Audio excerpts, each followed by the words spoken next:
They laughed when she paid $3 for the rusted Stagecoach, but they had no idea what was still bolted beneath the seat.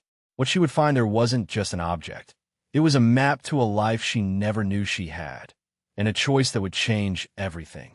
If you've ever felt like the whole world was watching you, just waiting for you to fail, then hit that subscribe button, because this story is for you. The air at the county surplus auction was thick with the smell of dust, diesel, and defeat. It was the kind of heat that stuck to your skin, a damp, heavy blanket in the middle of July. I stood at the back of the small crowd, trying to make myself as small as possible, a skill you learn early in the system. 18 years old for exactly 7 hours, and all I had to show for it was a thin state-issued envelope with $213 in it, a bus pass that expired at midnight, and a profound sense of being untethered, like a balloon whose string had just been cut.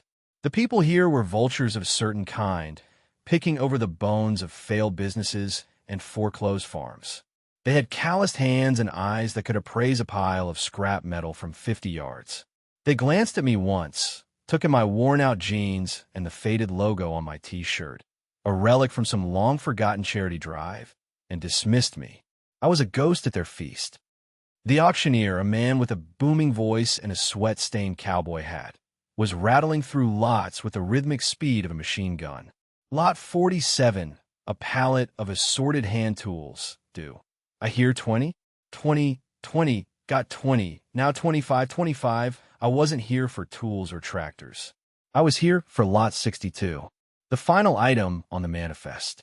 Described in stark, unappealing terms. 1-1, non-functional historical vehicle, severe corrosion, sold as is, for scrap or decorative purposes only. I had seen it when I arrived, pushed off to the side of the dusty yard, looking like a shipwreck beached on a sea of gravel. It was a stagecoach, or what was left of one.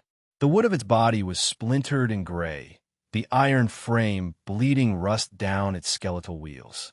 The leather on the driver's bench was cracked into a mosaic of black canyons, and the once proud suspension straps drooped like tired muscles. It was an object of profound and absolute neglect. It was perfect. My grandmother, Rose, was the only real family I ever knew. She'd passed 2 years ago, a quiet fading in a state-run nursing home, leaving me to finish my sentence in a group home an hour away. She never had much, but she had stories. And her favorite stories were about the coach. It wasn't always junk, Ilera, she told me, her voice a papery whisper. It was a promise.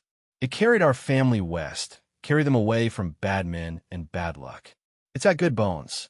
Strong bones. When I was little, I thought she meant it was a magic coach. As I got older, I understood it was just a metaphor for resilience. But after she was gone, the stories were all I had left of her. A week before my 18th birthday, a letter arrived from a law office I'd never heard of. It was a sterile, formal notice that my grandmother's final effects, having been unclaimed from county storage, were being sent to public auction. There was an itemized list, a box of chip china, a threadbare armchair, and Lot 62. All right, folks, last item of the day, the auctioneer bellowed, gesturing toward the derelict coach. A ripple of amusement went through the crowd. A few men chuckled, nudging each other. Lot 62, the genuine, bona fide, straight from the history books wreck. Good for planting petunias in, or maybe for scaring the crows. Let's start the bidding at, let's say $5 for the scrap iron. Do I hear 5? Silence. A man in greasy overalls snorted. You'd have to pay me 5 to haul it away, he said, and a few others laughed in agreement. The auctioneer's face didn't change. He was a professional. All right, $1 then. $1 to start. $1, a single George Washington for this piece of American history. My heart was a frantic drum against my ribs. This was it. This was my one chance to hold onto the only piece of her that was left.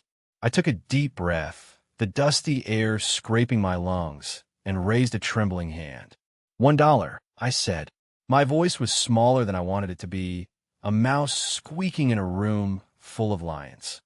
Every head turned. The laughter died, replaced by a kind of confused pity. They saw a skinny kid with scared eyes bidding on a pile of rust. They probably thought I was simple. The auctioneer squinted at me. "I've got $1 from a young lady in the back. Do I hear two?" $2.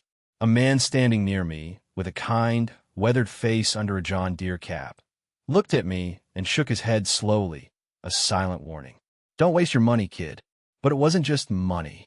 It was a story. It was a promise. Someone from the other side of the crowd, a burly man with a smirk, called out, $2. He was doing it for sport, to see the kid squirm. My stomach twisted.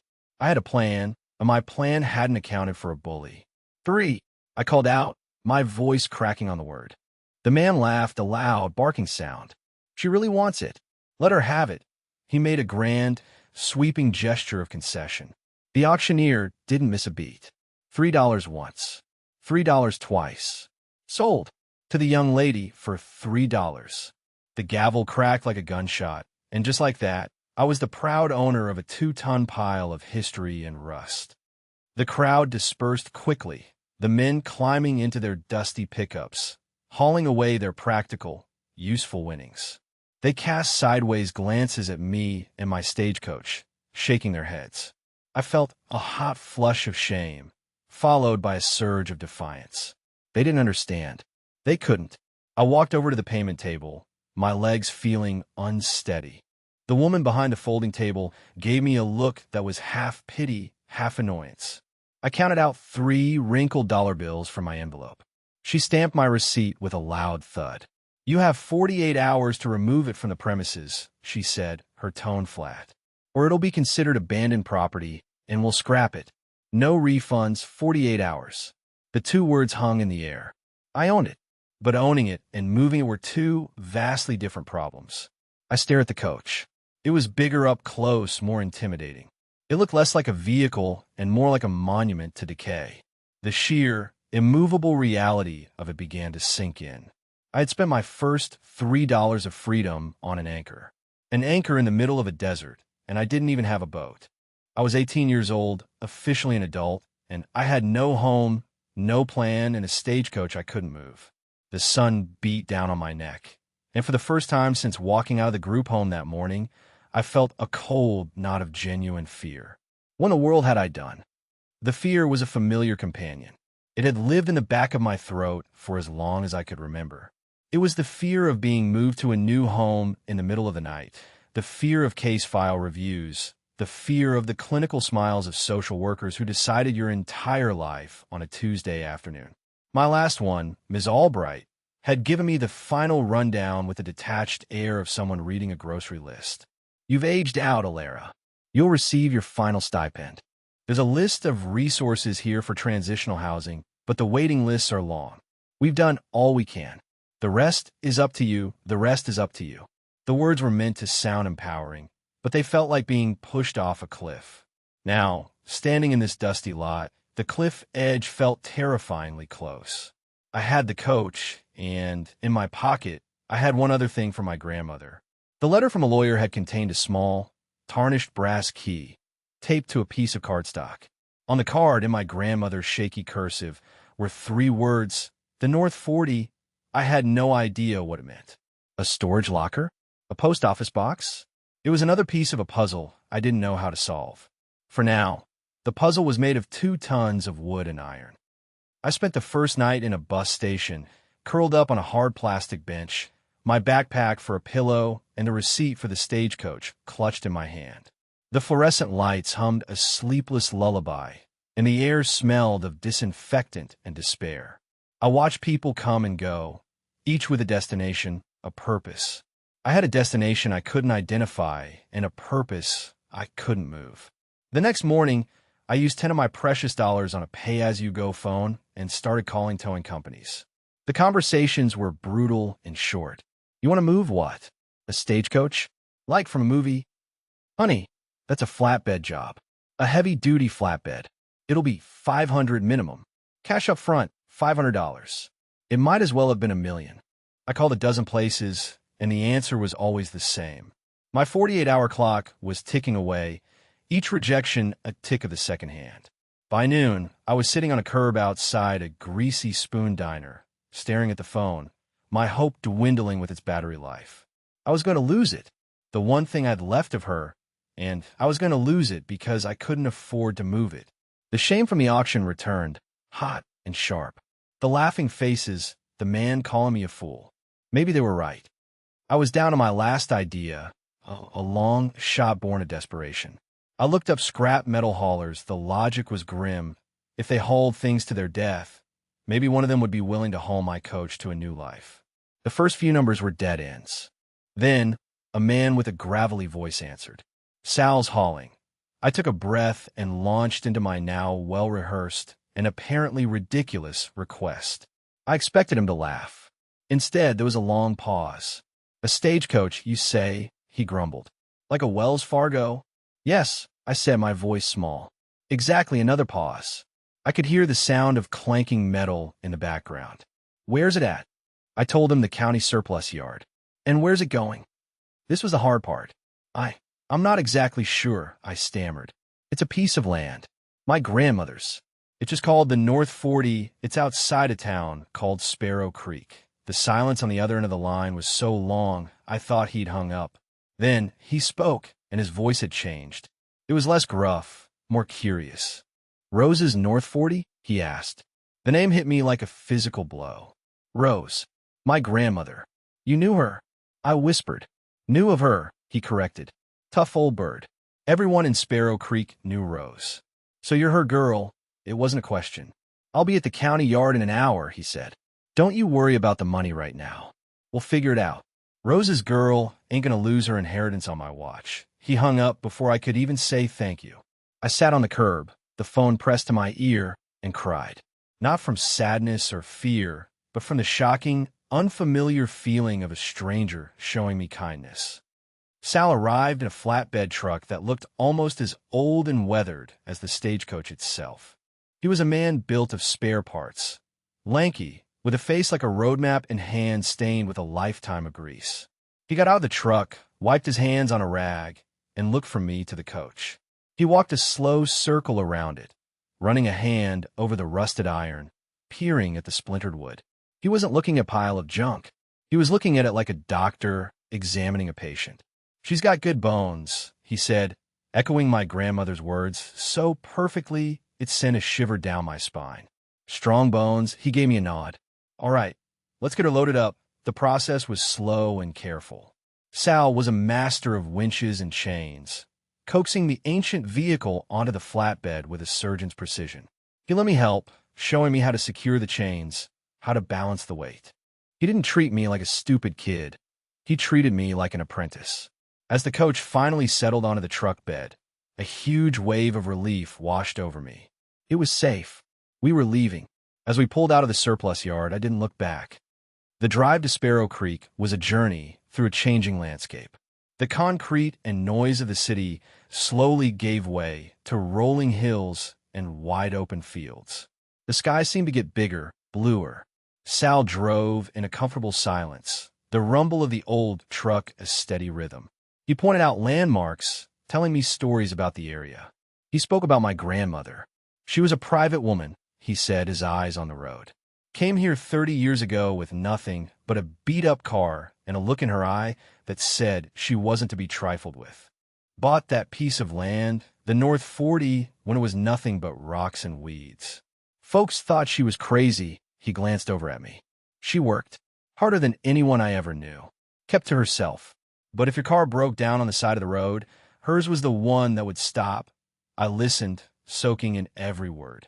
These were pieces of her I'd never known, painting a picture of a woman far stronger and more complex than the frail, quiet grandmother I remembered from the nursing home. We turned off the main highway onto a gravel road that kicked up a plume of dust behind us. After another mile, Sal slowed the truck and pointed. "There she is. The North 40-inch, it wasn't much to look at. A stretch of land, maybe 5 or 6 acres, overgrown with tall grass and wildflowers, dotted with a few gnarled oak trees. A rickety barbed wire fence marked the property line. In the center of it all stood a small, dilapidated shed, its roof sagging in the middle like a tired old horse. It looked abandoned, forgotten. But as I stared at it, a strange feeling bloomed in my chest. It wasn't the sterile emptiness of the group home or the transient anonymity of the bus station. It was quiet. It was still. And according to a piece of paper in a lawyer's office, it was mine. Sal maneuvered the big truck through a gap in the fence, and we drove into the tall grass. We found a relatively flat spot near the shed to unload the coach. The process was just as slow and careful as loading it up. When its ancient wheels finally touched the soil of the North 40, it felt like a homecoming. It looked right, sitting there under the shade of an old oak, as if it had finally finished a journey that had started 100 years ago. Sal helped me pry open the door of the shed. Inside, it was musty and dark, filled with the scent of old wood and dry earth. A few dusty gardening tools leaned against a wall, and a simple wooden workbench stood under a grimy window. It wasn't much, but it was shelter. "Well," Sal said, clapping the dust from his hands. "She's home." He looked at me, his expression serious. "You got a place to sleep?" I shook my head. He sighed, then pointed to a small cot folded up in the corner of the shed. "Rose kept that in here for when she worked late. It's not much, but it's better than the ground." He reached into his truck and pulled out a dusty sleeping bag and a small cooler. "Some water and a few sandwiches. It'll get you through the night." I was overwhelmed. "Sal, I can't pay you for any of this yet." He just waved a dismissive hand. "I told you we'd figure it out. You get yourself settled. Rose's girl is good for it." He climbed back into his truck, gave a short honk of the horn, and rumbled back down the gravel road, leaving me alone in the sudden, deafening quiet. Just me, a shed, and a stagecoach, standing silent vigil in a field of weeds as the sun began to set. That night, I didn't sleep on the cot. I slept in the stagecoach. I swept out the thickest layers of dust and leaves from the interior, laid down the sleeping bag on one of the passenger benches, and curled up inside. The air was cool and smelled of old leather and dry wood. Through the small, grimy window, I could see 1,000 stars, more than I'd ever seen in the city. I felt a profound sense of peace. This was real. This was mine. My grandmother had wanted me to have this. I didn't know why yet, but I was here. The next morning, I woke with the sun, stiff and sore, but filled with a strange new energy. A purpose. The stagecoach. I needed to know it to understand it. I spent the entire day cleaning it. It was slow, methodical work. I hauled water in a rusty bucket from a spigot I found behind the shed. I started with the exterior, scrubbing away decades of grime. Underneath the dirt, I found faint traces of deep blue paint, and on the door, a barely visible ghost of a name, hand-painted in what might have once been gold leaf, the North Star. The name resonated deep within me. The North Star. A guide. A fixed point in a changing sky. My grandmother had never mentioned a name. As I worked my way to the interior, my hands grew raw. The inside was a time capsule of decay. The upholstery on the benches was horsehair, crumbling to the touch. I found an old, rusted buckle, a single petrified acorn, and a button made of bone. Each object felt sacred. I ran my hands over every surface, feeling the grain of the wood, the cold of the iron. I was searching for something, though I didn't know what. A clue, a sign from her. My search eventually led me to the driver's bench. It was a simple, hard plank of wood covered in that cracked black leather. I brushed away the dust, my fingers tracing the deep splits. And then I felt it.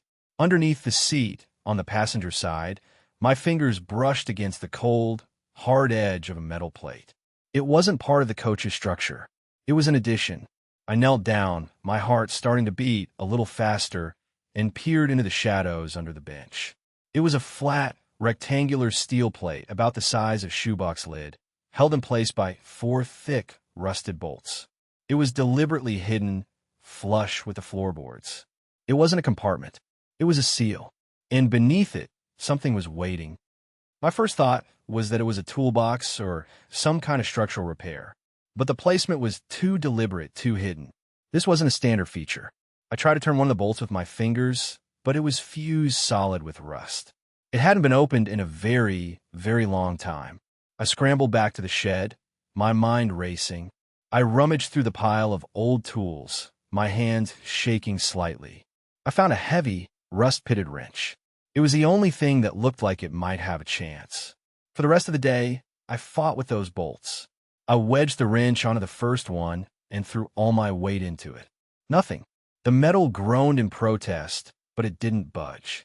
I tried again and again, my muscles screaming, sweat dripping into my eyes. This was more than just a rusted bolt. It felt like a test, a lock her past had placed on a secret.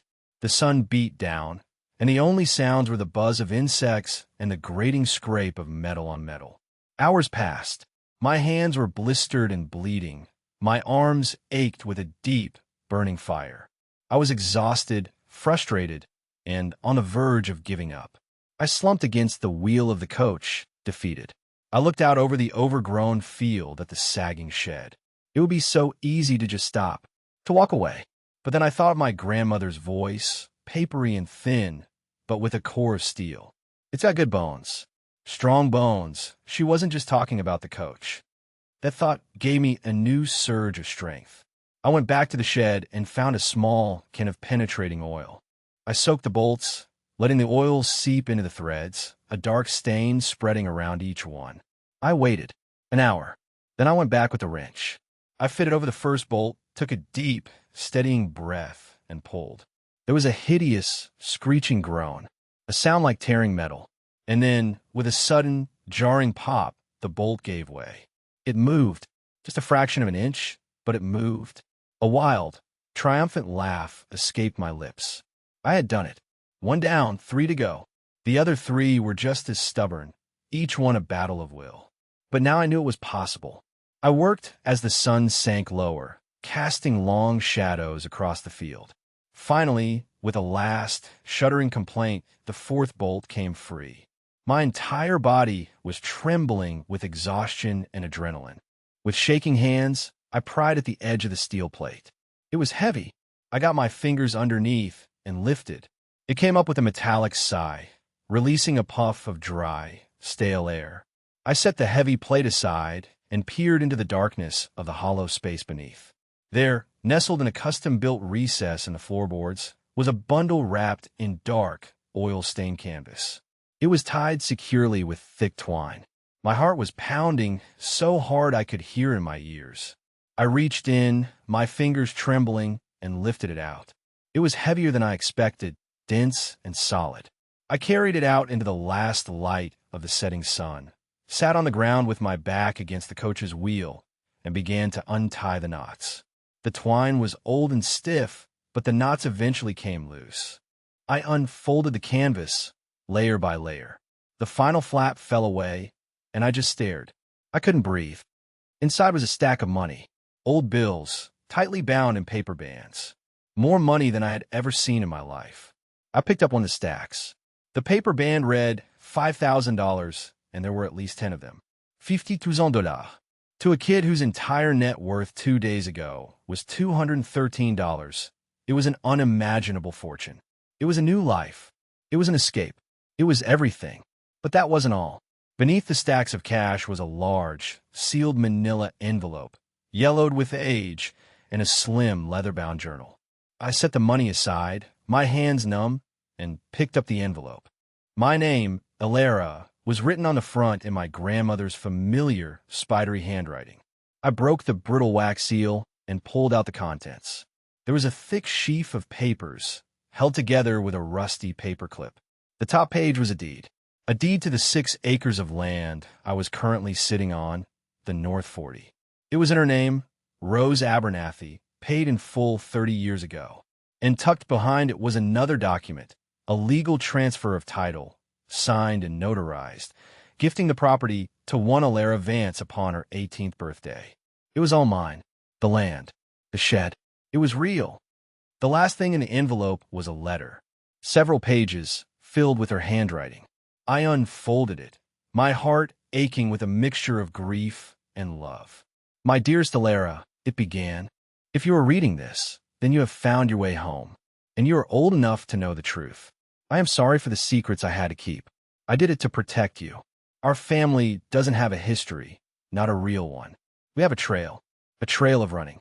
The man my grandmother ran from, your great-great-grandfather, was not a good man. He was powerful and cruel, and he believed that everything and everyone belonged to him. The North Star, this coach, was her escape. She took her children and fled in the dead of night with nothing but what she could carry. She drove it until the wheels nearly fell off, and then she sold the horses and bought a small piece of land far away where he could never find them. That became our way. When trouble came, we ran. We changed our names. We started over. We never owned anything that we couldn't leave behind at a moment's notice. It was a life of ghosts. I had to stop reading, my vision blurred with tears. A life of ghosts. That's what I had been. Shuffled from one house to another, never putting down roots, never belonging anywhere. It wasn't just the system. It was in my blood. I continued reading. I was the first one who decided to stop running.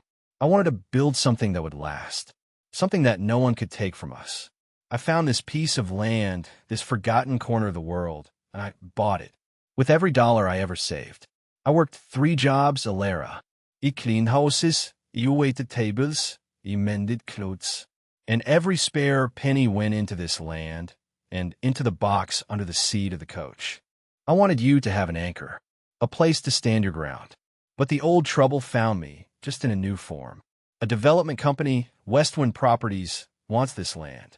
They want to build luxury houses.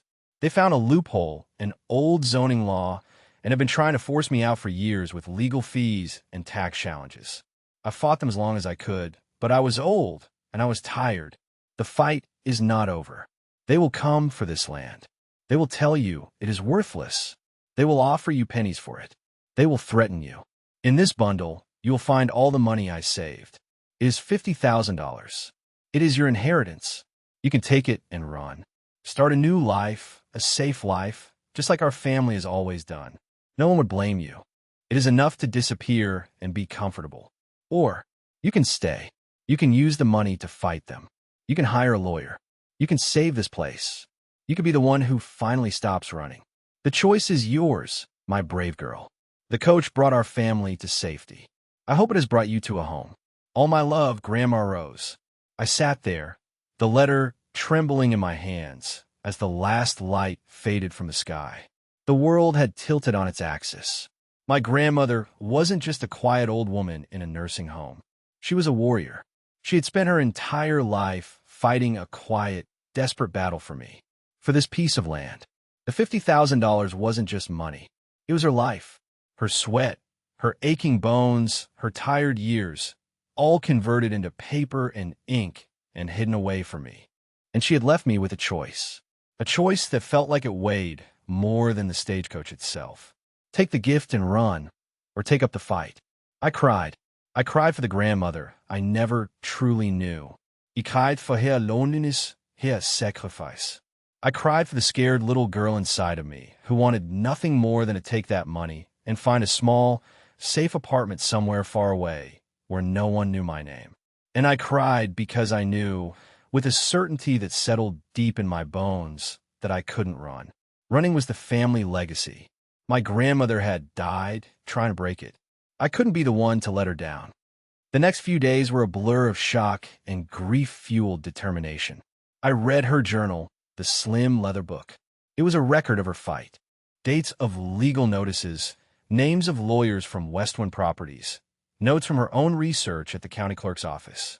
It was a chronicle of a quiet war waged by one old woman against a faceless corporation. Tucked into the back of the journal was a business card, worn and soft at the edges. Arthur Davies, attorney at law. Sparrow Creek. I knew what I had to do. I walked the 2 miles into the small town of Sparrow Creek. It was a place that seemed to have been passed over by time, with a single main street, a post office, and a diner. Mr. Davies' office was a small brick building next to the pharmacy. A little bell chimed as I opened the door. The man who looked up from behind a mountain of books was older, with kind eyes behind thick spectacles and a halo of white hair. "Can I help you, miss?" he asked. I took a deep breath. "My name is Alara Vance. My grandmother was Rose Abernathy. I think you knew her." His expression softened immediately. "Rose. Of course. I was so sorry to hear of her passing. She was a remarkable woman. She left me this," I said, placing the deed, the legal transfer, and her journal on his desk. "And she left me a choice." Mr. Davies spent the next 2 hours going through everything. He read Rose's letters. He examined the deed. He studied her notes in the journal. He listened patiently and without interruption as I told him the whole story. The auction, Sal, the discovery under the seat. When I was finished, he leaned back in his creaky office chair and looked at me over his glasses. "Your grandmother was one of the toughest people I have ever met," he said, his voice quiet but firm. "Westwind Properties is a subsidiary of a massive land development corporation out of the city. They're vultures. They buy up rural land using legal intimidation and loopholes, counting on the fact that most people don't have the resources or the will to fight back. They made Rose's last years a misery." He tapped the journal with his finger. "But she did her homework. She found precedents. She filed countersuits. She slowed them down to a crawl. They were waiting for her to die, assuming the property would be absorbed by the state, and they could pick it up for pennies and back taxes. She left me money," I said. "Enough to fight them," she said. Mr. Davies nodded slowly. "It is. $50,000 is a considerable war chest for a case like this. But I want you to be very clear, Ilera. This won't be easy. They will play dirty. They have teams of lawyers. It will be stressful, and it will be expensive. You have another option. You could sell. With a clear title, even with their claims, you could probably get $100,000 for the land from a rival developer. You could walk away with a clean slate and a lot of money." He was offering me the same choice my grandmother had. The easy way out. The sensible path. I looked down at my hands, still raw and blistered from fighting with the bolts on the coach. I thought of my grandmother working 3 jobs, saving every single dollar. I thought of her alone in the night, writing in her journal, preparing for a battle she knew she might not live to see the end of. "No," I said, my voice clear and steady. "She didn't run. I'm not running either. We fight." A slow smile spread across Arthur Davies' face. "I was hoping you'd say that," he said. "Let's get to work." That decision was a line in the sand. The moment I said, "we fight," the world shifted. I was no longer a passive recipient of circumstances. I was an active participant in my own life. The first thing we did was formalize everything. We filed the title transfer at the county courthouse, officially putting the North 40 in my name. We sent a blistering letter, drafted by Mr. Davies, to Westwind Properties, informing them that the estate of Rose Abernathy was not, in fact, defunct, and that any further attempts to lay claim to the property would be met with aggressive legal action. Their response was swift, a letter from their legal team, full of complicated jargon that boiled down to a simple message: "We are not backing down." The war my grandmother had been fighting was now officially my own. Mr. Davies was my general, but I was the soldier on the ground. I used a small portion of the money to open a bank account, to buy a new phone, and to pay Sal. When I drove out to his workshop and handed him a thick envelope of cash, he tried to refuse it. "I told you, we'd work something out," he protested. "We just did," I said. "Thank you, Sal. You were the first person who helped me." He took the money, but I knew it wasn't about that for him. He just nodded and said, "You ever need anything, Rose's girl, you know where to find me." Life on the North 40 took on a new rhythm. It was a rhythm of work. While Mr. Davies fought the battle on paper, I fought it on the land itself. I was reclaiming it. I started by clearing the area around the shed and the stagecoach. I bought a scythe and spent my days cutting down the tall grass, my muscles, once weak from institutional idleness, growing stronger, harder. I uncovered the bones of my grandmother's garden, the ghost of her neat rose now choked with weeds. I found the old well she had used, and after a day of work with Sal's help, we got the hand pump working again, pulling up clean, cold water from deep in the earth. I patched the roof of the shed with tar, paper, and nails, making it watertight. I replaced the grimy window pane. I scrubbed the floors. Slowly, painstakingly, the shed transformed from a derelict shack into a tiny, rustic cabin. It was my home, my first real home. The stagecoach, the North Star, was my constant companion. It sat under the oak tree, a silent testament to the journey that had brought me here. I continued to work on it, not as a restoration project, but as an act of love. I sanded down the splintered wood, treating it with linseed oil until the grain shone through, rich and dark. I scrubbed the rust from the ironwork, polishing it until it gleamed. I wasn't trying to make it new. I was trying to honor its age, its history. Its scars were part of its story. My story. The town of Sparrow Creek began to open up to me. At first, people had been wary. I was an outsider, a mystery. But they saw me working. They saw the smoke from my small cooking fire. They saw the land slowly being tamed. The woman who ran the diner, a kind, bustling woman named Martha, started saving me a plate of leftovers at the end of the night. The man at the hardware store gave me a discount on nails. People who remembered Rose would stop by the fence line. Your grandma was a good woman, an old farmer told me one afternoon. She once pulled my truck out of a ditch in a snowstorm. Wouldn't take a dime for it. Each story was a gift, another piece of the puzzle of who she was. I wasn't just Rose's girl anymore. I was Alara, and this was my place. The legal battle dragged on, just as Mr. Davies had predicted. Westwind sent surveyors who tried to trespass on my property. I stood at the fence line, my heart pounding, and told them to leave, citing the legal notice Mr. Davies had filed. They left. They sent more letters, thicker and more intimidating. I took them straight to Mr. Davies, and we would draft a response. It was a slow, grinding war of attrition. But I wasn't afraid anymore. The fear had been burned away by the sun and the hard work.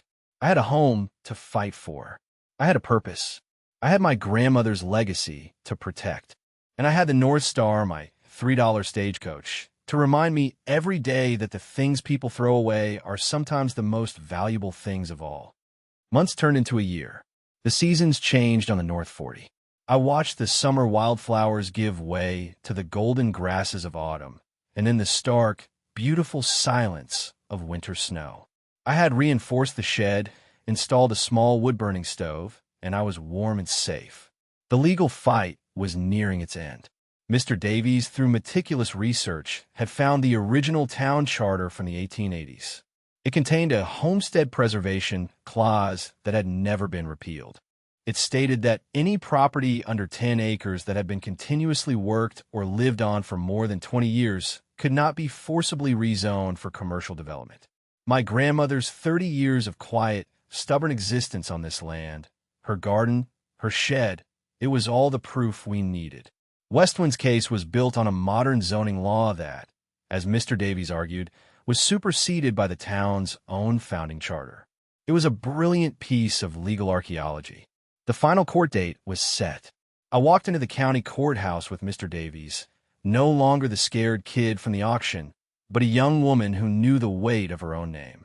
The lawyers from Westwind were slick and confident in their expensive suits, but when Mr. Davies presented his findings, the judge, an old woman with a no-nonsense expression, listened intently. She read the old charter. She looked at the years of tax receipts from my grandmother. She looked at me. The ruling was simple. The Abernathy Vance property is protected under the Sparrow Creek Homestead Preservation Act of 1888.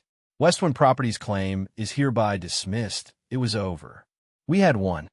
Walking out of the courthouse into the bright sunshine was surreal. I had expected to feel a huge, explosive sense of victory. Instead, what I felt was a deep, quiet calm. The fight was over. The land was safe. Forever. Mr. Davies shook my hand, his eyes twinkling. Your grandmother would be very, very proud of you. Alara, that evening, I didn't celebrate. I went home. I sat on the steps of my little cabin, which was once a derelict shed, and looked out at my land. My land. The stagecoach stood under the oak tree, its newly oiled wood glowing in the sunset. It looked proud, settled at peace. I thought about the journey. From a group home, to a bus station, to a dusty auction yard. I thought about the $3. The single most important investment ever made. It had bought me more than a pile of rust. It had bought me a past, a present, and a future. It had bought me a home. My grandmother had left me more than just money and a piece of land. She had left me a legacy of strength. She had given me the chance to break the family pattern, to stop running, and to put down roots. The inheritance wasn't the cash hidden in the floorboards. The inheritance was the choice she gave me, the choice to stand and fight. My story started with a $3 bet on a piece of junk that everyone else had laughed at. What it taught me is that true value is rarely on the surface. It's hidden in old stories, in rusted-shut compartments, in the sacrifices of the people who came before us. It taught me that home isn't just a place you are given. It's a place you choose, a place you build, and sometimes a place you have to fight for. The North Star doesn't look like a promise anymore. It looks like a fact. It's the anchor my grandmother always wanted for us, a permanent, solid piece of our history that can never be taken away. And I'm no longer a ghost. I have a name, a home, and a community. I am the girl who stopped running. If this story meant something to you, if you believe in second chances and the power of fighting for what you believe in, subscribe to the channel. And I want you to share your story in the comments below. Tell me about the time you bet on something everyone else thought was worthless. Tell me about what home means to you. I read them all, because we are all, in our own way, just trying to find our way home. And sometimes, the journey starts with the most unlikely key, a piece of forgotten history, and a choice to see the value in what everyone else has thrown away.